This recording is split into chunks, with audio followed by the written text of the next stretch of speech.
কি যে দারুণ লাগছে! কালার দেখে মনে হচ্ছে সবগুলো একদম ভাজার পরে খেয়ে নিব, কিন্তু এই সুস্বাদু মাছ তো ১টার থেকে ২টা খাওয়া যায় না। আসসালামু আলাইকুম। আমার নতুন একটি ব্লগে সবাইকে ওয়েলকাম। আশা করছি সবাই ভালো আছো। আজকে মায়ের অনেক পছন্দ, মা না শুধু আমারও পছন্দ, হাজবেন্ডও অনেক পছন্দ চিংড়ি মাছ। তো বাজার থেকে চিংড়ি মাছ কিনে নিয়ে এসছে অনেকগুলো।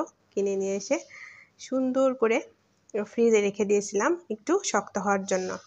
তো এইটা হচ্ছে ফ্রিজে রাখার পরে একটু শক্ত হলে এটার ময়লাটা একটু দেখা যায় আর এটা পরিষ্কার করতে অনেক বেশি সুবিধা হয়। এই টিপসটা দিয়ে গেলাম সবাইকে আমার ভিডিওর মাধ্যমে। বাজার থেকে কেনার সঙ্গে সঙ্গে চিংড়ি মাছ পরিষ্কার করতে গেলে অনেকটা ঝামেলায় পড়তে হয়। তো একটু ফ্রিজে রেখে তারপরে এটা পরিষ্কার করলে, একটু বলতে ২-১ আধ ঘন্টা বা ৩ ঘন্টা এরকম রাখার পরে সেই চিংড়ি মাছটা পরিষ্কার করতে গেলে চিংড়ি মাছের এই যে নোংরা আঁশটা খুব সহজে চোখে পড়ে।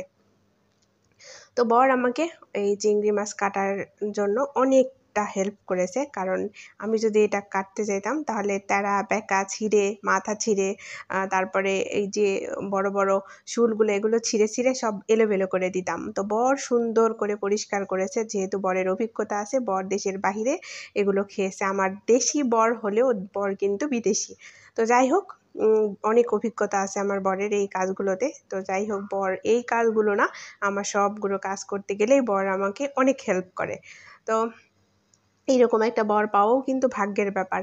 তো দেখো, এই মাছগুলো নিয়ে আমি অনেক দুষ্টামি করতেছিলাম। বর দিকে কাজ করতেছে আর আমি কিন্তু আমার রান্নাঘরের মধ্যে দুষ্টামিতে ব্যস্ত। তবুও কিন্তু পিছারে একটুও রাগছে না, মন খারাপও করছে না, কিচ্ছু করছে না। ধৈর্য সহকারে আমার এই দুষ্টামিগুলা দেখতেছে।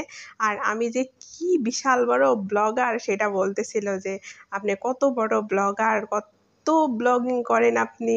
তো এগুলো আমাকে বলতেছিল। তো যাই হোক, দেখো মাছের এই এগুলো পরিষ্কার করার পর এরকম সাদা সাদা হয়ে যাচ্ছে আর কত সুন্দর।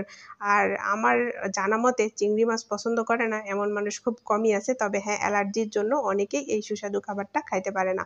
আমারও প্রবলেম, বরেরও প্রবলেম। বর খাওয়ার পর তো বরের চোখ একদম লাল হয়ে গেছে, কারণ বর তো দেশের বাইরে যখন ছিল তখন এটা তার কাছে পান্তা ভাত, কারণ একসঙ্গে হাফ কেজি চিংড়ি খেলেও তার কোনো প্রবলেম হতো না। কিন্তু দেশে আসার পরে সে ১ থেকে ২ পিস চিংড়ি খাওয়ার পরে তার অবস্থা অনেক খারাপ হয়ে যায়, কারণ চোখগুলো অনেক লাল হয়ে যায়। তো তারপরেও আমি অনেকগুলো কেটে নিয়েছি। আর বরের এইগুলো খুব পছন্দ, চিংড়ি মাছের মাথা এগুলো ফেলতো না। তো এগুলো যখন ফেলতো না তখন সে নিজেই অনেক পরিষ্কার করে সুন্দর করে প্রসেসিং করে রেখে দিয়েছে। এগুলো আমি রেখে দিব অন্য এক সময় বরকে সুন্দর করে ভেজে তারপরে খাবো। বরের সঙ্গে করে আমিও খাবো আরকি। আমি তো আর বাদ যাব না। তো এই যে এরকম মাংসগুলো দেখা যাচ্ছে কি যে কিউট লাগতেছে। তো এগুলো নিয়ে আমি দুষ্টামি করতেছিলাম। এই যে সবগুলো অনেক প্রসেসিং হয়ে গেছে। তো এটাই আমি বরকে বলতেছিলাম যে কতটা কিউট লাগতেছে। আর এখানে আমি হচ্ছে রান্নাটা তো যেহেতু আমাকে করতে হবে, বরই রান্না করে দিত। তো বর আর কি দেখতে চাইলো যে চিংড়ি মাছটা আমার হাতে কেমন হয়। তো এখানে আমি চিংড়ি মাছগুলোতে হলুদ, মরিচ, লবণ এগুলো আগে মাখায় নিচ্ছি। নিয়ে একটু সুন্দর করে লাল লাল করে ভেজে নিব, যার জন্য এগুলো করে নিচ্ছি। আর এই রান্নাগুলো অনেকটা বেশি সুস্বাদু হয়, কারণ এটা দেশি চিংড়ি না বিদেশি চিংড়ি বুঝতে পারতেছি না, ঘেরের চিংড়ি নাকি বুঝতে পারতেছি না। আমিও বুঝতে পারতেছি না, বড়ও বুঝতে পারছে না। কারণ দেশি চিংড়ি হলে কিন্তু আরও বেশি মজা লাগে খাইতে, আর দেশি চিংড়িগুলো অনেক বেশি কিউট হয়, এগুলোর থেকেও বেশি কিউট হয়। তো এগুলোর স্বাদ এগুলোর কাছে, দেশি চিংড়িগুলোর কাছে, দেশি চিংড়ির সৌন্দর্য স্বাদ দুটাই। তো এগুলো আমি সুন্দর করে ওখানে প্রসেসিং করে নিলাম। তারপরে কড়াইয়ে তেল বসিয়ে দিয়েছি।